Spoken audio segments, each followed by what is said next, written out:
आषाढी एकादशीनिमित्त दरवर्षीप्रमाणे पालखी मिरवणुकीचे आयोजन अंमळनेर येथील मंगळ ग्रह सेवा संस्थेतर्फे दरवर्षीप्रमाणे 17 रोजी यंदाही देवशयनी अर्थात आषाढी एकादशीनिमित्त श्री मंगळग्रह मंदिर ते संत सखाराम महाराज वाडी संस्थानापर्यंत मंगलदिंडी तसेच विठ्ठल रखुमाईंची मूर्तीसह पादुकांची पालखी मिरवणूक काढण्यात आली।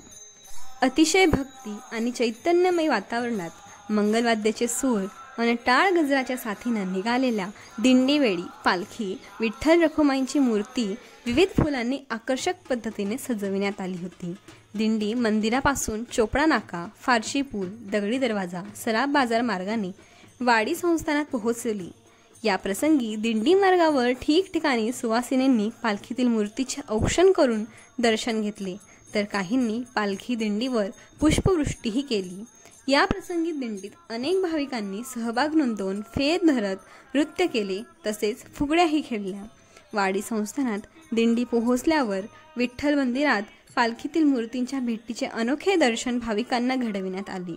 यावेळी विठ्ठल नामाचा तसेच संत सखाराम महाराजांचा जयघोष करण्यात आला।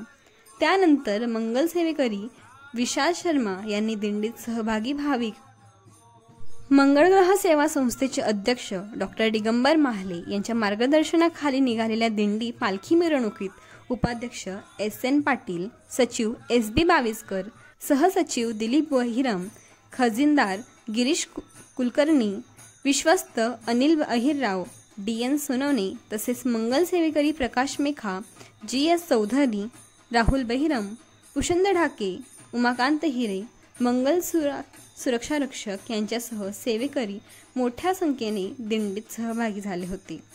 श्री मंगळग्रह मंदिर भक्तांनी फुलले। आषाढी एकादशीचे औचित्य साधून दरवर्षीप्रमाणे आज श्री मंगळग्रह देवतेला विलोभनीय व मनमोहक विठ्ठल रूपात सजविण्यात आले होते। यात देशी विदेशी फुलांचा मोठ्या प्रमाणावर वापर करण्यात आल्याने संत सखाराम महाराजांचे वाडी संस्थानात दर्शन घेऊन मंदिरात आलेल्या भक्तांना श्री मंगळग्रह देवतेचे दर्शन घेतेवेळी विठ्ठल अर्थात पांडुरंगाच्या दर्शनाची अनुभूती मिळाली।